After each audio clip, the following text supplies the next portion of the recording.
لا حول ولا قوة إلا بالله العلي العظيم. أعوذ بالله من الشيطان الرجيم.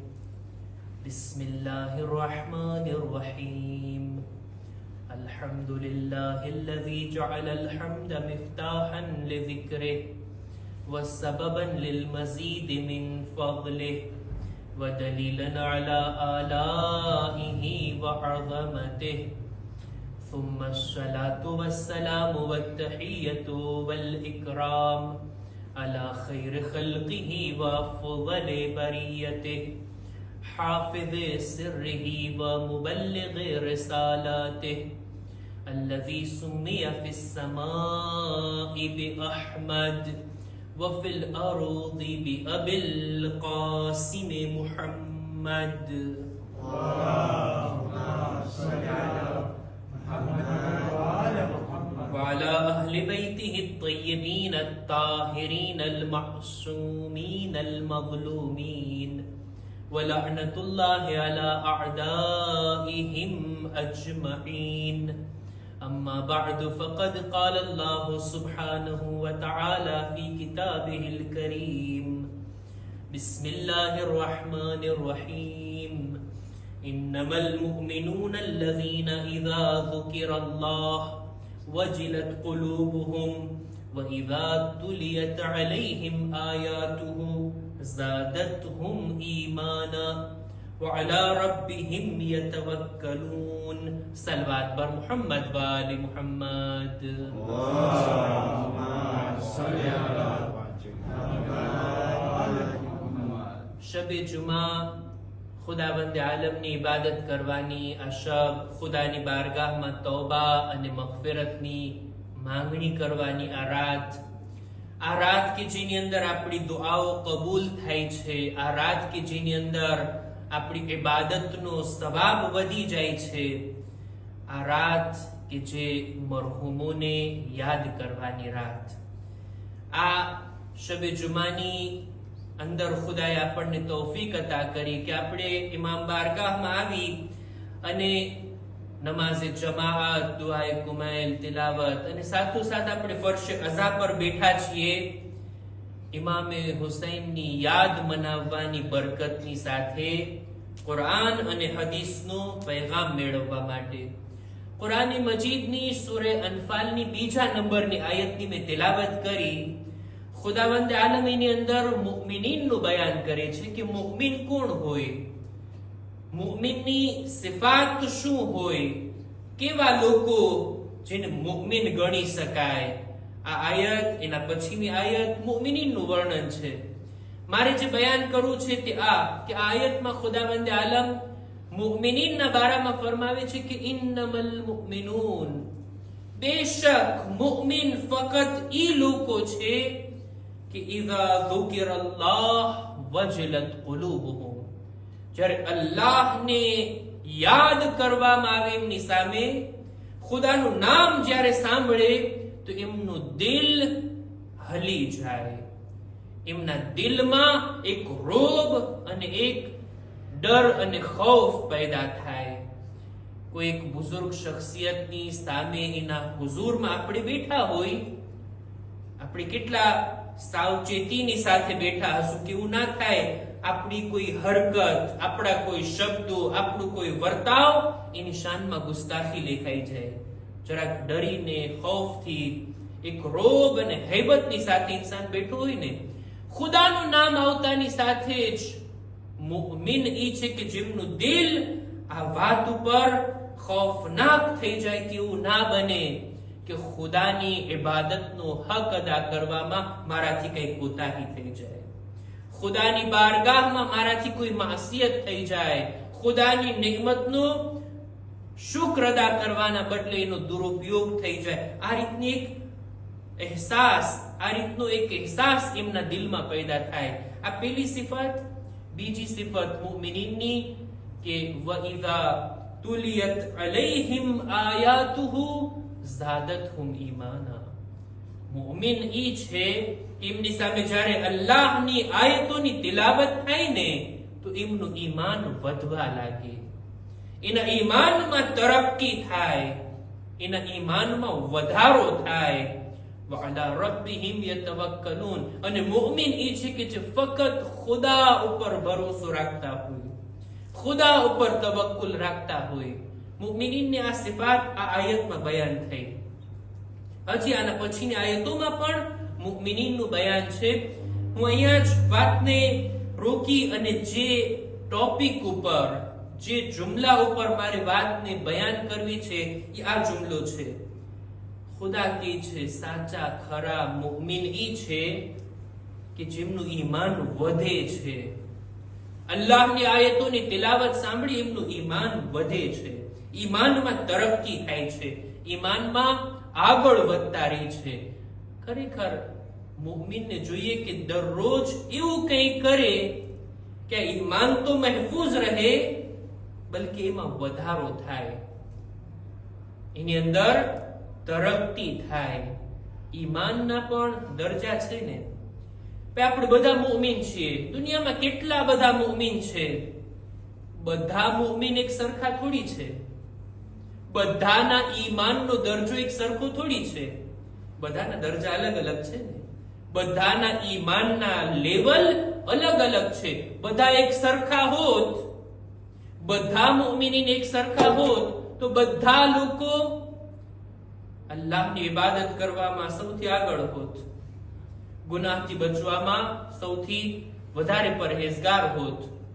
ઈમાનના અલગ અલગ દરજા છે. આપણા છઠ્ઠા ઇમામ ઇમામે જાફર સાદિક અલૈહિસ્સલામ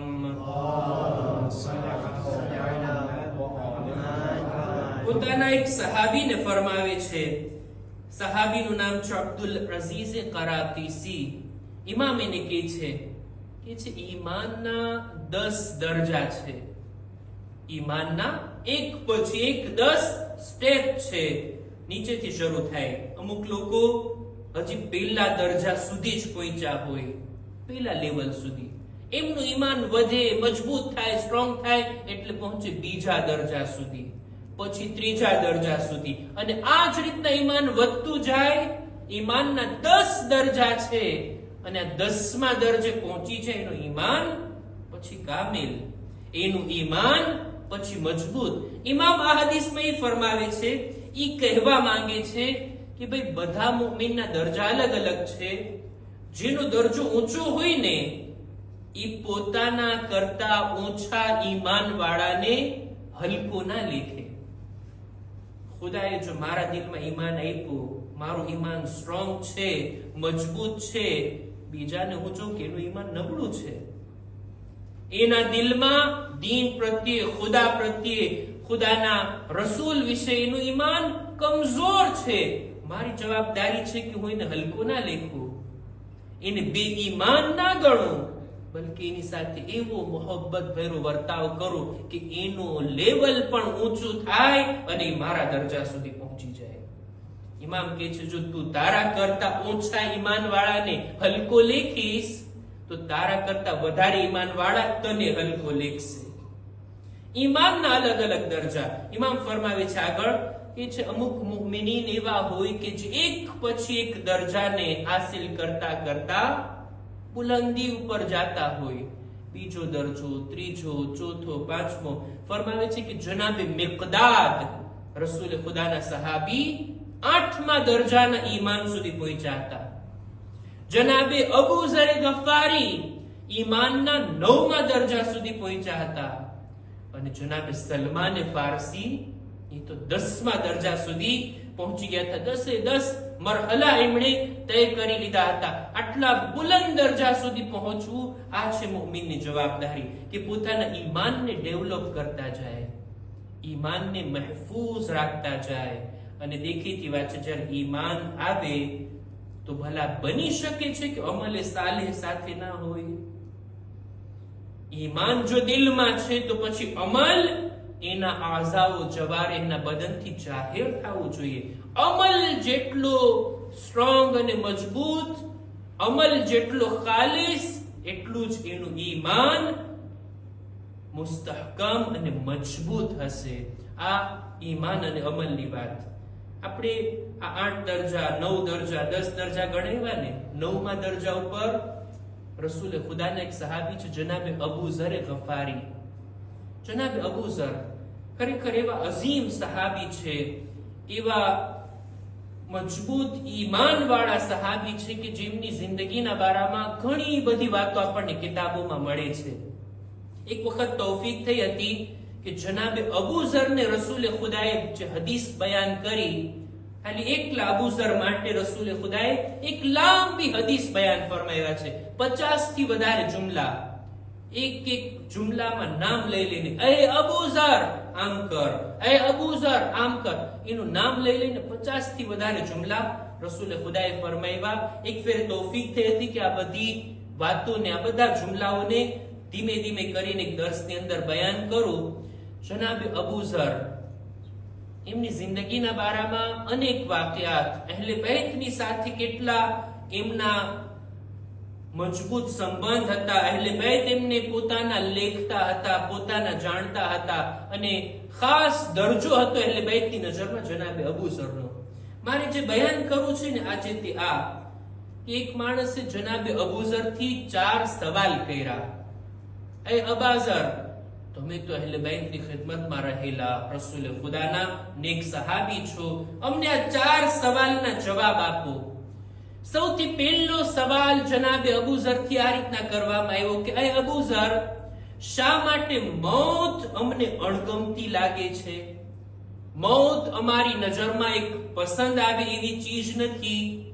તો જનાબે અબુ ઝર તરત જ જવાબની અંદર કહે છે, લિઅન્નકુમ અમરતુમુદ દુનિયા વ અખરબતુમુલ આખિરા. તમે લોકોએ દુનિયાને આબાદ કરી છે અને આખિરતને બરબાદ કરી છે. અને દેખીતી વાત છે, આબાદ થયેલી જગ્યાએથી ખરાબ અને બરબાદ થયેલી જગ્યાએ જવું કોને પસંદ આવે?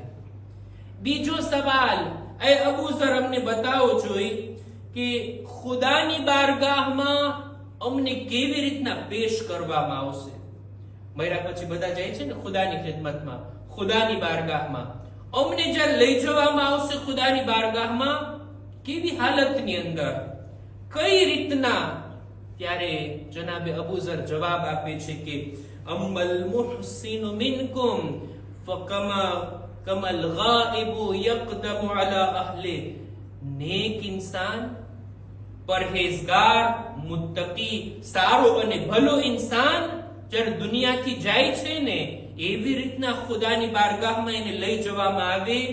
પોતાને એટલી ખુશી થતી હોય બંદાને, જેવી રીતના કોઈ ખોવાયેલો માણસ પાછો મળી જાય અને ફેમિલી પાસે આવતો હોય, કેટલી ખુશી ઉપજે ફેમિલી વાળાઓને પણ અને આ માણસના દિલમાં પણ. એના કરતા વધારે ખુશી ઉપજે છે જ્યારે નેક બંદો ખુદાની બારગાહમાં જાય, ખુદાની ખિદમતમાં હાજર થાય. પણ જો ગુનેહગાર હોય, ગુનાહ કરીને આવ્યો હોય, બુરા કામો કરીને આવ્યો હોય, તો એવી રીતના એ ખુદાની બારગાહમાં લઈ જવામાં આવે છે જેવી રીતના આગલા જમાનાની અંદર ગુલામ અને આકાનો સિસ્ટમ હતું ને, કે અમુક લોકો ગુલામ હતા, આખી જિંદગી ફક્ત ગુલામી કરવાની હોય.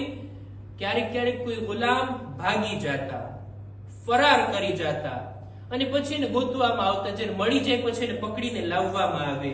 એ ભાગેલા ગુલામને જ્યારે એના આકાની ખિદમતમાં લાવવામાં આવે ત્યારે કેટલો ડર હોય એના દિલમાં, કેવી શર્મિંદગી હોય એના ચહેરા ઉપર. ગુનેહગાર માણસને આવી જ રીતના લાવવામાં આવશે જેવી રીતના ભાગેલા ગુલામને આકાની ખિદમતમાં લાવવામાં આવતું હોય.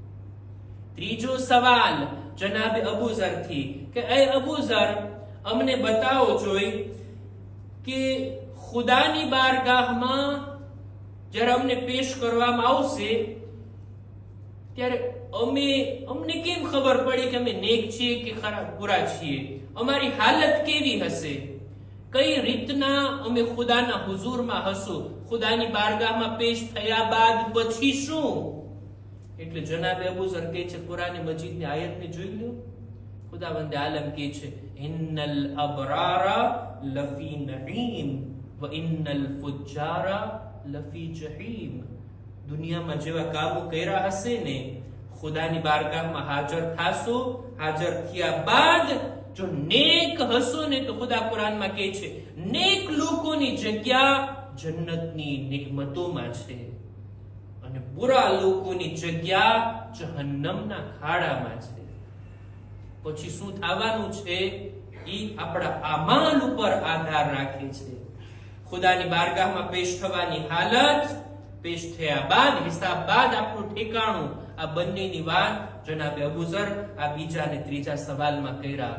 આ 3 સવાલના જવાબ સાંભળી અને સવાલ પૂછવા વાળો હજી ચોથો સવાલ કરે છે, એ અબૂઝર, આટલું બધું તમે અમને ડરાવો છો, આ જહન્નમની વાત, આ રીતના ખુદાની બારગાહમાં પેશ થવાની વાત, આખિરતને બરબાદ કરી કે ખરાબ કરી એની વાત, ભાઈ અમે તો સાંભળ્યું છે ને ખુદાની રહેમત બહુ વિશાળ છે. ખુદા તો રહેમાન અને રહીમ છે. એની રહેમત એના ગઝબ કરતાય વધારે. અલ્લાહની રહેમત તો છે ને. ઘણા લોકો હોય ને ગુનાહ કરવાની અંદર આ જુમલો પણ કે અલ્લાહ તો ગફૂર રહીમ છે. ખુદા તો માફ કરવા વાળો ને રહીમ કરવા વાળો છે. બેશક ખુદાની રહેમત ઘણી વધારે છે, પણ ખુદાની રહેમતના હકદાર કોણ છે? જનાબે અબૂઝર જવાબની અંદર કહે છે તમે અલ્લાહની રહેમતની વાત કરો છો. જનાબે અબૂઝર જવાબમાં કુરાન મજીદની આયતની તિલાવત કરે છે કે ઇન્ના રહમતલ્લાહ કરીબુમ મિનલ મુહસિનીન. અલ્લાહની રહેમત નેક લોકોની બાજુમાં છે. એહસાન કરવા વાળા, નેકીઓ કરવા વાળા, ભલા કામ કરવા વાળા ઉપર અલ્લાહની ખાસ રહેમતો નાઝિલ થાય છે.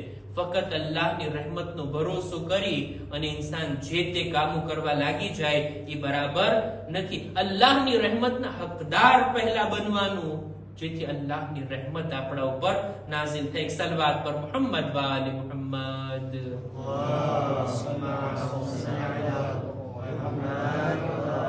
અને આવી જ રીતના ગાલિબન ઉસૂલ કાફીની આ રિવાયત છઠ્ઠા ઇમામથી છે કે એક દિવસ કોઈ માણસે જનાબે અબૂઝરને લેખિત એક સવાલ કર્યા.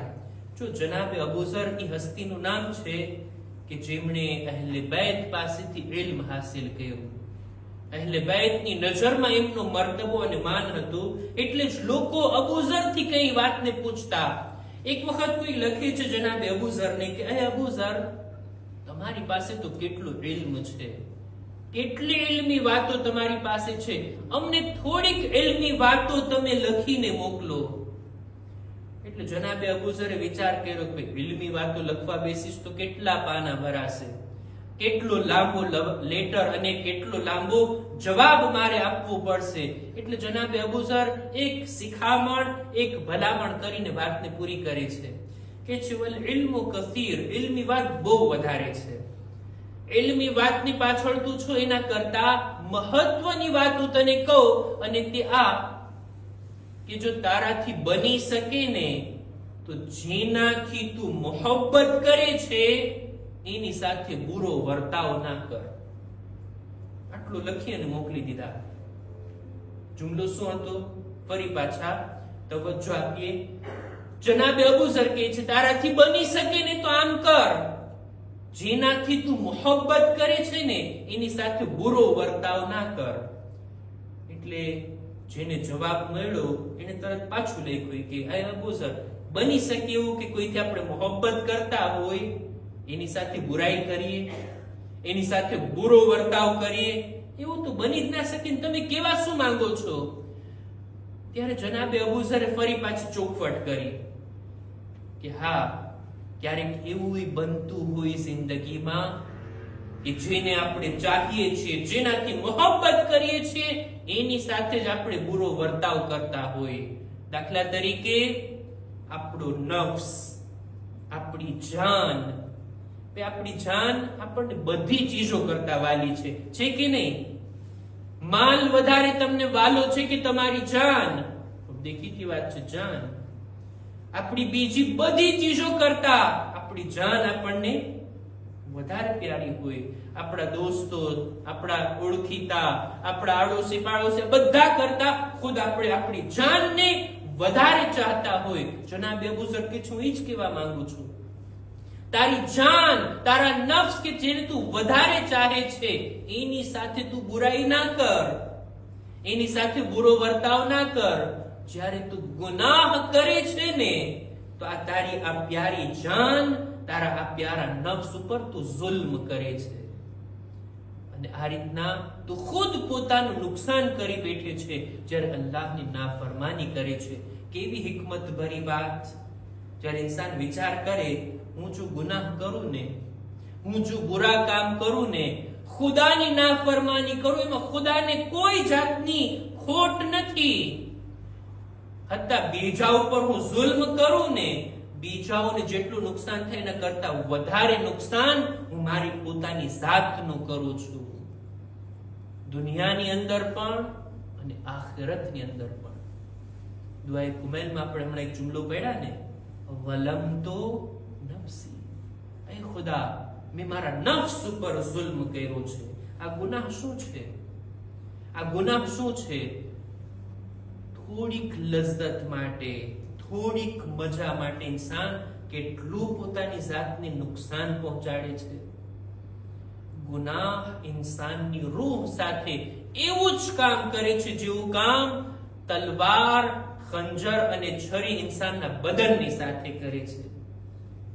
કોઈ પોતાના બદનને આટલું જખ્મી કરી નાખે, લોહી લુહાણ, એના જખ્મો તો ભરાઈ જાય, પણ જો આ ગુનાહના જખ્મો રૂહ ઉપર લાગે ને તો કેટલી તૌબા, કેટલું ઇસ્તિગફાર, કેટલો પછતાવો, ત્યારે આ જખ્મ ભરાય છે અને ઇન્સાનની રૂહ સલામત અને તંદુરસ્ત બને છે. બહરહાલ જનાબે અબુ ઝરની આ વાતોને મારે રજૂ કરવી હતી કે ઈમાનના 9મા દરજા સુધી, અને એમનું ઈમાન આવું હતું, એમના શબ્દો આવા હતા કે એમની વાતોને ખુદ છઠ્ઠા ઇમામ બયાન કરે છે કે જનાબે અબુ ઝર આ રીતના એમનાથી પૂછવામાં આવ્યું અને આવા એમના જવાબ. વાતને હું અહીંયા જ પૂરી કરું. જનાબે અબુ ઝરને આપણે યાદ કર્યા ને, એમના એક ગુલામ છે જોન.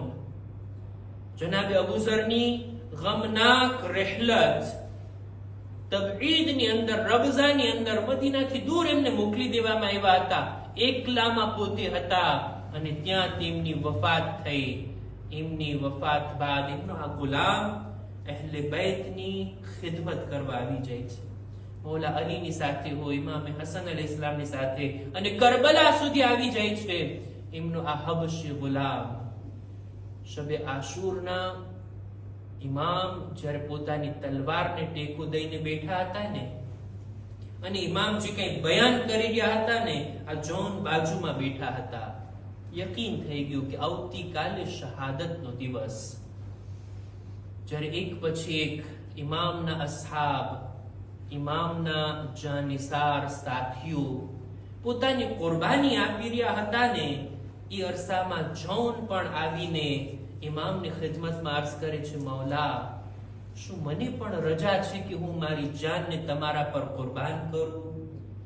ઇમામ ફરમાવે છે, એ જોન, અત્યાર સુધી તે અમારો સાથ આપ્યો, જ્યારે અમે સારી હાલતમાં હતા તે અમારો સાથ આપ્યો. અમે નથી ચાહતા સખ્તીની અંદર તને પણ શામિલ કરીએ, જ્યાં તને આઝાદ કરીએ છીએ.